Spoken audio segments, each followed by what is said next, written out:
Before we get started, I have a quick favor. I've been self-funding the Finding Genius podcast for 5 years now. I've done over 3,000 episodes. And as you can see on YouTube, we're up over 1 million views on the channel, which is fantastic. The next thing I really want to push on is to get up to 10,000 subscribers. Because once we do, we'll be able to put a donate button and we'll be able to solicit donations to help keep the podcast running and to also get the Finding Genius Foundation moving along. We have a big project studying anxiety, depression, and PTSD and working on a product to help people overcome these problems because I've seen them explode recently after the last 2 years of the whole virus situation. So if you would, please subscribe to the podcast. That would help us tremendously. Give us a thumbs up and check in the description for Buy Me a Coffee. It's about $5. If you could buy me a coffee, I'd really appreciate it. It would help keep the channel going, and I love coffee. Thank you.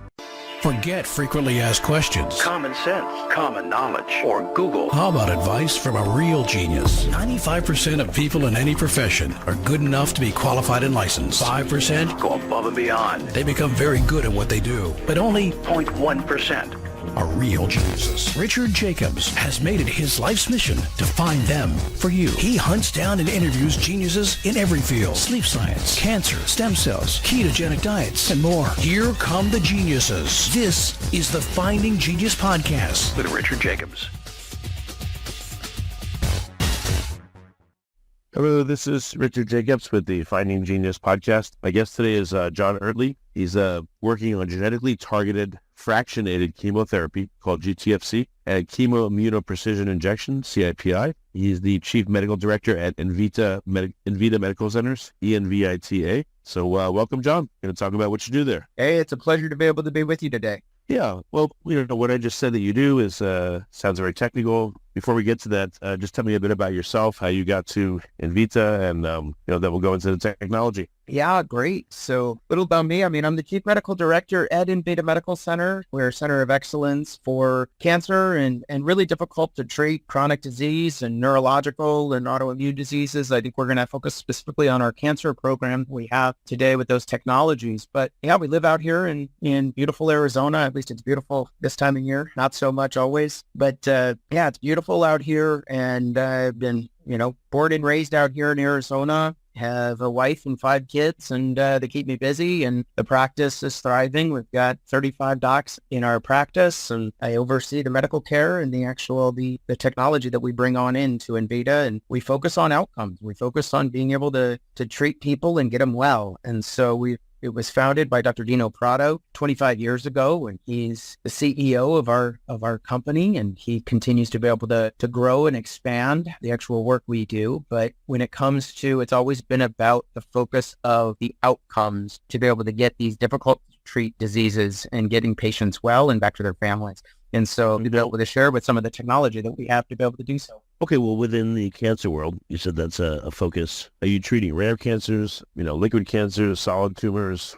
Where in the cancer world are you guys attacking, and what's the technology to do?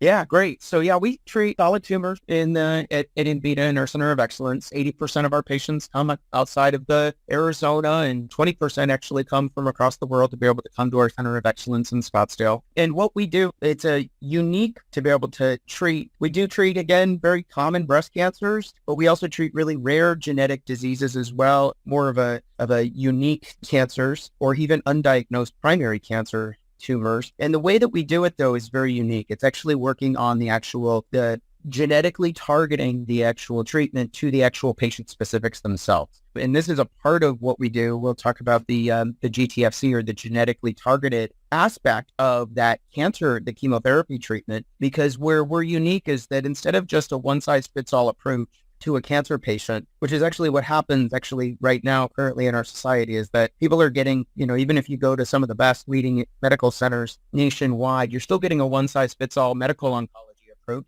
because this is what your insurance company is going to be covering. So if you have, say, for instance, stage 4 colorectal cancer, you're going to get the same regimen because this is what your insurance company is going to cover, and this is what the national guidelines actually share that you should be able to start with as far as your first-line therapies or your second-line therapies. And you can't really differentiate until you actually are getting then finally into clinical drug trials Well, so for us, we actually say, yes, we love the population studies. I love the actual National Comprehensive Cancer Network guidelines. And we look and those are a part of our algorithms that we actually utilize to select chemotherapy targets. But where we're different is that we actually are saying, if you have, chemotherapy that's showing effective for you, that is maybe a breast cancer chemotherapy, but you have colorectal cancer, well, we're going to start to utilize some of these therapies and putting them together to be able to create the actual cocktail that's designed around your specific cancer. And so that doesn't happen in the conventional system. And so for us, we take thousands of these biomarkers to be able to look at targets, both in the tumor itself. So we do biopsies of the tumor and we look at these molecular targets on the tumor. We also look at the liquid biopsy, looking at the bloodstream, because there's technology now that again exists where you can actually see DNA coming from the cancer that's floating around in the bloodstream. Is it DNA or is it with the packages of extracellular vesicles, or what is it? We use DNA, we use extracellular vesicles, we're using mRNA and the actual RNA transcriptome. We're also looking at circulating tumor cells, so the full cells that are the cancer cells that are floating around in the DNA or in the bloodstream as well. And we're also looking at other metabolites in the body, looking at inflammation, looking at the growth factors of those what's being produced by the actual cancer to be able to grow tumors. We're looking at metabolism because metabolism plays a role in the actual cancer continued growth. And so we're looking at all those metabolites and those actual factors to be able to then put forth our plans specifically for that patient. And it includes the actual chemotherapy, but it also includes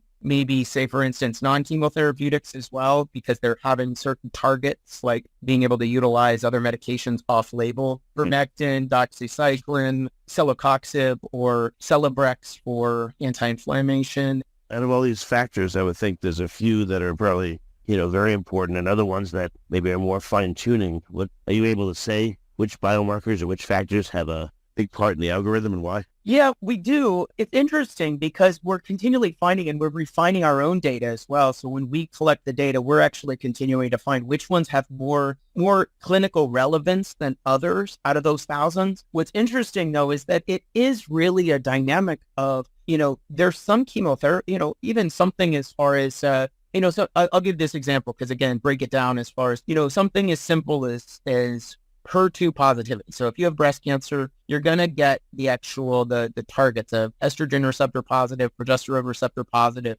or is it HER2 positive? What this is HER2 positivity is a growth factor that actually stimulates rapid growth on the actual tumor. And so before we had treatments for that, again, breast cancers that had that HER2 positivity were very deadly because they spread really rapidly and it was a very deadly cancer for patients. And then we came up with, again, pharma came up with the actual ability of having a medication called Herceptin. And now we have other agents that actually help, build with Herceptin that actual target as well to be able to silence that. But it's been life-saving for breast cancer patients. Well, we look at that and this is an amazing drug target, but again, it's on other cells beyond just breast cancer. And so when it's found on a colorectal cancer, say for instance, because it is on a certain percentage of time, again, we're putting that algorithm, that smart drug into that actual algorithm. And it's been profound and beautiful. And we use that with other things as well. I don't want to say that it's only the chemotherapy because there's other, you want to silence the cancer cell where it's actually continuing to grow. And there's so many mechanisms that a cancer cell uses to be able to grow. Yes, growth factors are one of them,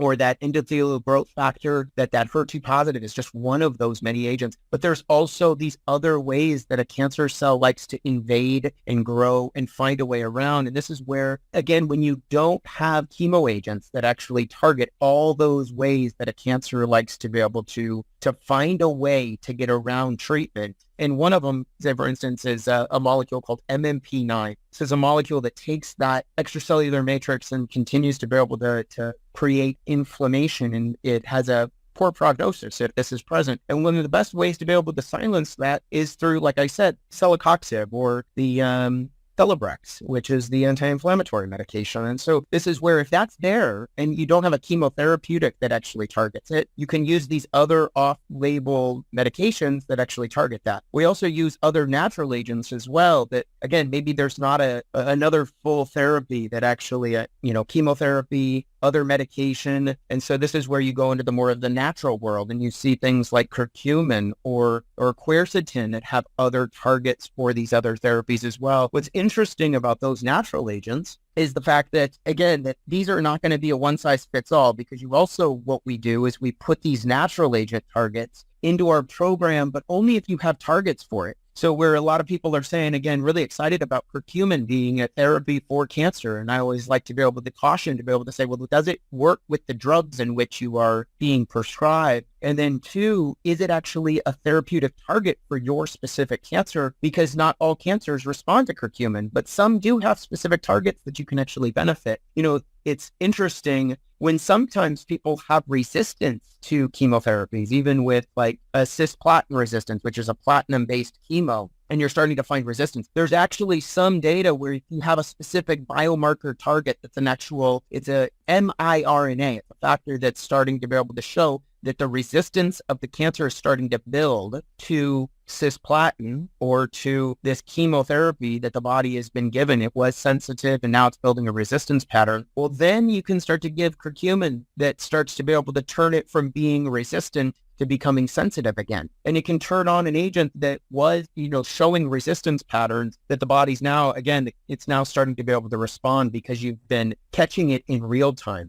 It happens when you're attacking the cancer in multiple ways instead of just one, with one chemical pounding it over and over and over. What is this best used post-surgery? Is this best used, as chemotherapy or as an adjuvant to it? Like, where does your protocol come in where it really does a lot of good? Before we continue, I've been personally funding the Finding Genius podcast for 4.5 years now, which has led to 2,700 plus interviews of clinicians, researchers, scientists, CEOs, and other amazing people who are working to advance science and improve our lives and our world. Even though this podcast gets 100,000 plus downloads a month, we need your help to reach hundreds of thousands more worldwide.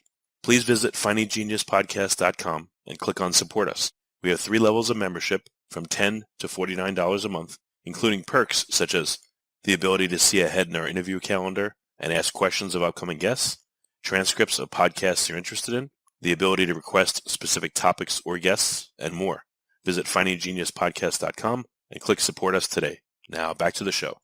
Yeah, so you can use it with surgery. So many times we do, and we are actually analyzing that. You could use it after surgery or before surgery as far as trying to be able to say, if you have a really large tumor and you want to be able to shrink down that tumor, yes, it's good to have those targets and then evaluate it to get that actual tumor out. Many times smaller tumors, the body will just reabsorb the actual tumor, so you don't need to have surgery to be able to actually remove it. But sometimes they're so large that when the body starts to be able to actually shrink, or when the protocol starts to shrink the tumor, sometimes you need to just get it out, because you don't want it to be able to continue to be a necrotic tissue that's there and dead tissue, and so you need to be able to surgically remove it. But this is where you can utilize it with surgery. Again, many times we actually try to avoid many things like radiation, just because, again, I think that radiation, there's better targets to be able to treat it. We can talk about SIPI and what we do with our SIPI procedure, because this is really where, instead of utilizing radiation to kind of spot, treat, and target, there's so many side effects with radiation that you get because you're getting the radioactive fields that you want to try to target the lesion. But you also, just with radiation itself, as much as you try to target, there is going to be collateral damage on radiation. So it starts to, if that lesion is in the breast tissue, and it's close to the surface of the wall of the chest where the lungs are at. Again, the unfortunate thing is yes, you can treat the actual lung, the tumor where it's at, or where it's been removed with radiation, but you're also going to get some scarring that's going to be more of the, years down the road, where you're starting to be able to create more lung scarring as a result of that radiation that you've been exposed to. So you try to limit the collateral damage, but it doesn't always work. So this is where, when we look at other therapies to be able to help maximize the actual care, to be able to avoid things like radiation, which oftentimes we do, we use therapies. And again, one of them is what's called, we call it, again, SIPI, or chemo-immunoprecision injection, where you're using these genetic target chemotherapies and the immunotherapies, and you're actually directly injecting it directly to where the actual tumor is located. And we've seen some profound benefits with that. One, we are able to utilize lesser agents and lesser chemotherapy and immunological agents as a result of that therapy, because it's going directly into where the tumor is at. Some other really neat things that we see with it, though, is that when you stimulate the immune system with that direct injection, you also are showing the body that if you have other targets, if you have other tumors in the actual system, when you are training that tumor, when you're training the immune system to go after that tumor, then you start to be able to see the immune system start to understand that that is a diseased tissue. And then it starts to be able to essentially stimulate the body to be able to actually go after those other tumors or those other circulating tumor cells elsewhere in the body, and starting to be able to create almost a teaching of the immune system where to be able to attack. And so that's been a really exciting new development in our care as far as being able to directly target the tumors. It is interesting that many times people don't understand the fact that when you give a high dose chemo in an IV, how much of the chemo do you think actually gets to a tumor? I don't know. I have no idea. It's very minimal. It's actually, the data shows that it's about 5 to 7% of that actual chemotherapy gets to tumors. And so it's an interesting dynamic, because if 5 to 7% is getting to a tumor, and yet many of the actual chemotherapy is still going into the actual bone marrow, suppressing immune system. It's going onto the GI tract to be able to inhibit the ability to be able to eat and function. It's going to the brain for chemo brain, or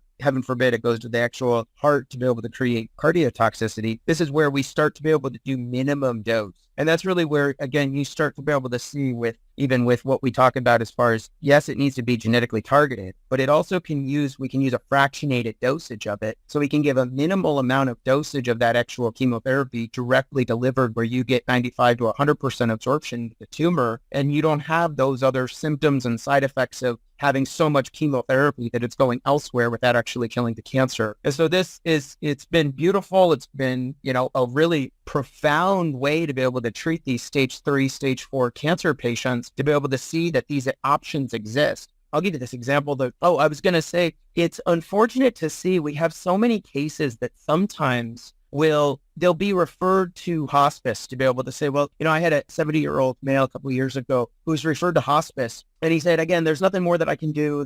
You were early, he first got diagnosed. The cancer was literally littered everywhere within his body. And the actual oncologist told him, I think you're better off to be able to go to hospice, because it's just not worth your time. It's going to have too many side effects. And within 2 months, again, your life expectancy is 2 months with or without cancer, or with or without treatment. And it's just not worth it. You've got too much disease. Well, he had a friend who had known about us and said, again, I responded incredibly well. You need to go check these guys out, because unfortunately, too many times do people make decisions based on insufficient amount of data, especially when it comes to their own healthcare. And so what we did was we took that patient and we actually saw some amazing targets for him. We get him on a treatment protocol, and within 2 months, he was in completely cancer-free. He's still with us today. And so this is where, when you start to see that when you have target that are available, they're maybe not on label or the best as far as your actual, what is that insurance company is going to cover, but you start to see that they're actually beneficial. This is where you start to be able to see breakthroughs. And in that, for that patient, it's all worth it, obviously, because his life is worth it and those outcomes are worth it. So this is what we do to be able to really make sure that we're not being pigeonholed in that insurance-based model. How are you able to do this even in the face of standard of care? These other things, use drugs off label, et cetera. Like how? Oh, yes.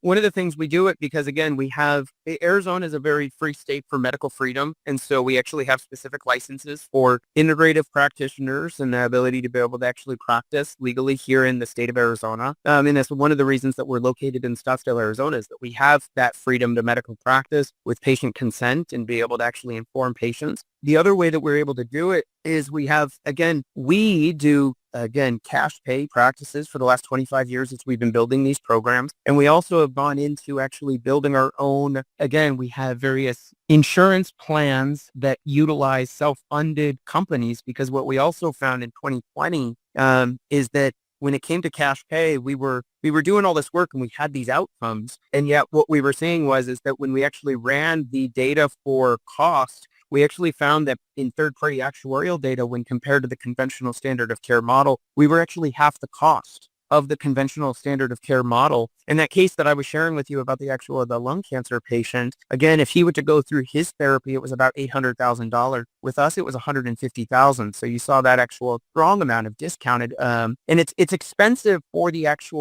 when you're going through that. But when you see the comparative in what we're currently doing, so what we've done from 2020 to now is we've created these programs for self-funded plans that are actually 20 employees or greater to be able to self-fund those plans to have access to this kind of care. And we're seeing companies, which is usually where healthcare is being, the benefits for health insurance are being received across the country, and they're now adding this kind of level of care onto their plans so it's cost effective. Yeah, beyond the cost, how can some of these things be used if they're off-label or if there's tons of extra compounds that, weren't contemplated in the clinical trials that set up the chemo, let's say? How is it that medical boards are okay with, again, all these additional substances, even if it is cash pay? Yeah, so specifically so in the state of Arizona, we've got multiple licenses as far as this goes.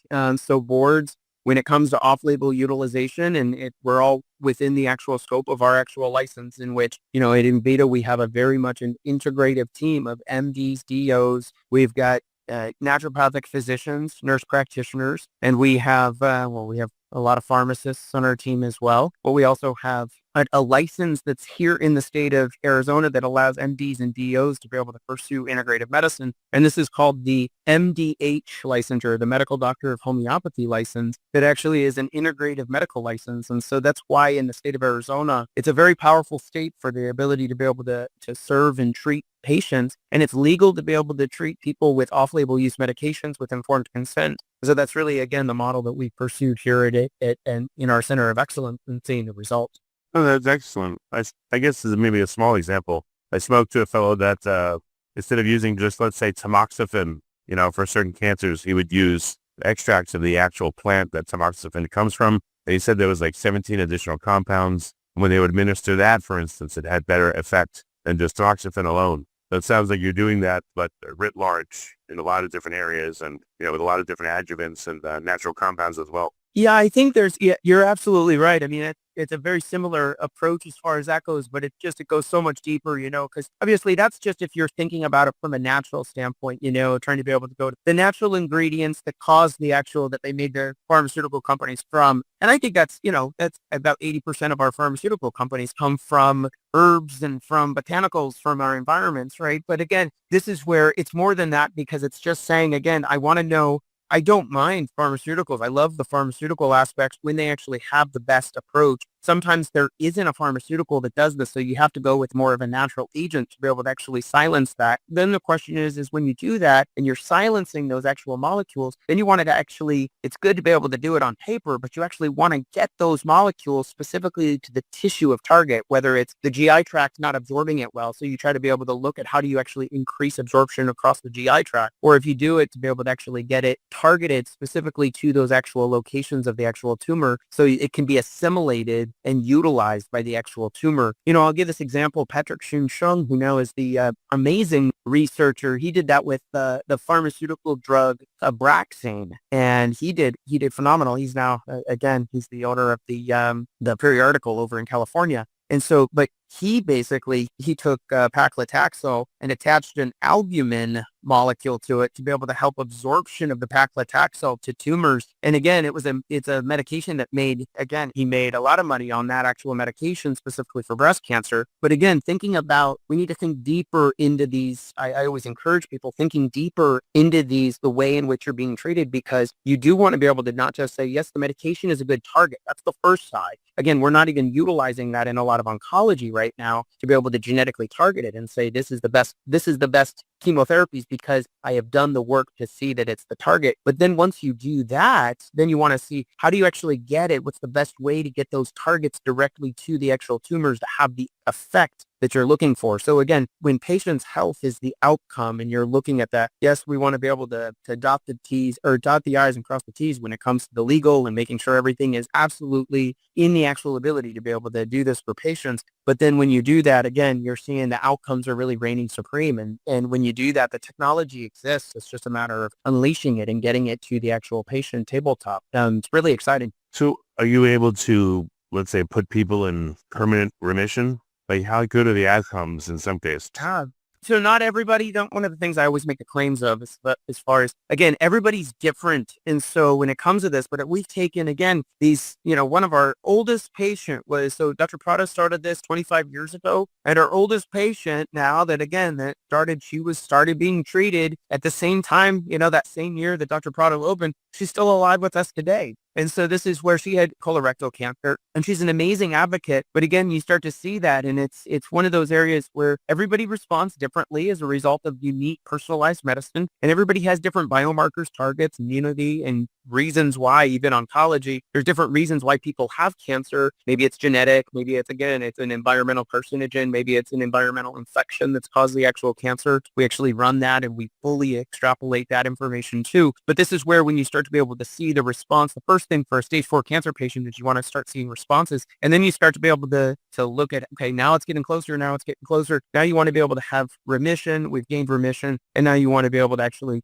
create that actual long-term cure. And so I always like to say that, again, I don't really like the term cure, only because of the fact that, again, if your environment was such that caused cancer in the past, again, you don't want to just go back to that same environment, eating the same garbage diet or being exposed to the same carcinogen. You do want to be able to actually recognize that if your body was a precursor to cancer before and you were in that environment, then don't go back to that same environment. You want to be able to shift things a little bit. So again, this is really where you start to shift behavior and you start to be able to have that different diet, and you continue to be able to check in and make sure that, again, the immune system stays healthy so that it is long-term remission. And again, for that individual that's, is coming upon 25 years, it's really, of being in remission. Her diet and lifestyle is so different, than it was in the past. And this is where she's continued to be able to maintain her health. But again, it's one of those areas where you want to keep maintaining your health and be a pro-healthy environment in your body instead of being a pro-carcinogenic environment. What's really interesting is that you can run that data to be able to make sure that all the biomarkers are trending towards being pro-health instead of pro-cancerous.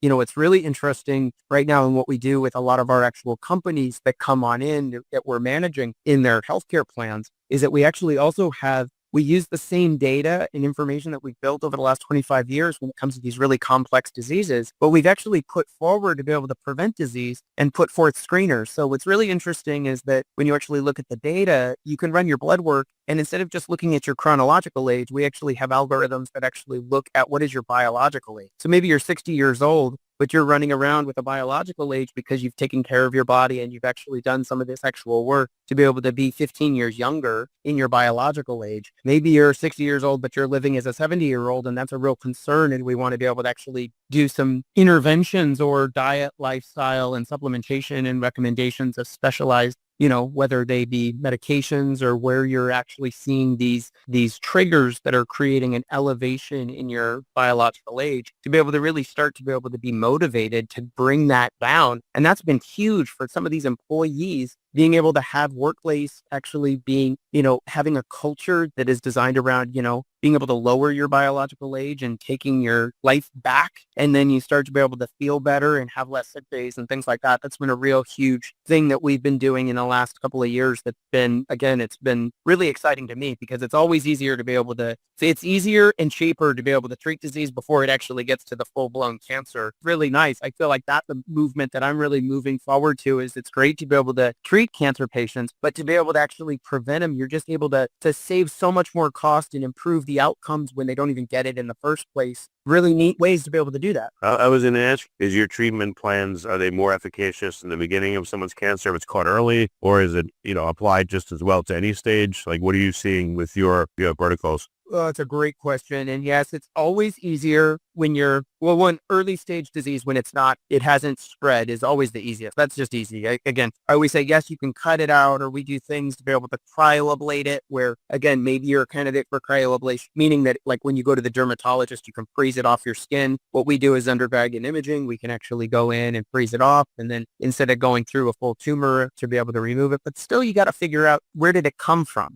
So it's much easier to do that. And that's not hard to do. But I always like to say that I think a lot of times people are missing the mark, because it's interesting. We hear about carcinogens. Carcinogens are what? The definition of carcinogen is a chemical toxin that causes cancer. Everybody knows carcinogens as far as usually has an understanding of it. But yet when you go into an oncologist or you have breast cancer, for instance, you oftentimes don't get asked, well, what is the actual carcinogen that could have potentially been in my environment that caused this actual cancer? And we know there's plenty of carcinogens out there, especially with herbicides, pesticides, and unfortunately female golfers have a higher incidence of breast cancer than non-female golfers. And we see this in the actual R data when we run these carcinogens of herbicides, pesticides, and you have a 95th percentile of exposure and a 95th percentile level of chemical exposure to that actual carcinogen. Well, again, this is where it's an opportunity to be able to, yes, remove the cancer, treat the cancer, but then it's an opportunity to be able to remove that gasoline on the forest fire so that the body can actually gain and stay healthy, and so that it doesn't have the risk also to be able to metastasize even in the future. And if you do remove it, again, it's still, there's a reason that you have to keep coming back to the oncologist to be able to rescan. We always like to say, again, check the circulating tumor cells, make sure that it really hasn't spread, even though you're not seeing it on an image. You want to be able to check the blood and look at it under a microscope and make sure that there's no circulating tumor cells or evidence of it spreading. And then you also want to be able to treat it with being able to clear out the carcinogens that were the root cause in the first place. Again, you don't want to keep those in the body because it's not going to just be cancer risk, but it's a sign or a symptom of something else going on. Then you can actually make sure that your body is continuing to be made healthy, because those carcinogens, oftentimes they do affect the neurological system. They affect other areas of the actual endocrine system and the immune system. So you want to be able to actually rid yourself to be able to be preventative on that. And that's just, again, it's kind of common sense. But when it comes to even patients that are late stage, what's interesting is that even I've had patients where they've kind of failed everything and they've tried everything, they failed it, they're looking for clinical drug trials, and then we're still able to actually do something with those individuals because they have targets that were never tested, they haven't tried it. And so I always say it starts with the actual testing to see if you are actually a candidate to be able to move forward. But again, if you can do this process before your actual come down with those high-dose chemotherapies and things like that, the high-dose chemotherapy is just continuing to suppress the immune system, starts to be able to wage war on the body in very problematic ways that, again, even though it's going to maybe start to be responsive, at least early on in the stage 4, cancer process, you don't want it to be starting to kill out these other systems of the body that make it more challenging. So I always say, again, get better information and known information before you start the actual journey. Get a second opinion as far as that goes. What's interesting, even with our population too, is that one of the studies that we did on our patient cohorts that we have was that 90% of our patients, when they came on out to see us, had been prescribed or were currently on medications or chemotherapy that were showing resistance. So 90% of the medications that the patients were on were resistant, and there was only 10% that had a full plan that actually was fully good for that actual patient's cancer. And so for us, it's one of those areas too. If you even have 1 out of the 3 chemotherapies that are showing resistance already, then we may want to consider shifting that regimen because it's only going to produce more harm and not actually produce the good. That's what our algorithms are built on. And it's a really profound thing when you actually start to use common sense and you start to put it in the greatest of technology to be able to find the best technology and to be able to let the patients be able to run that technology and then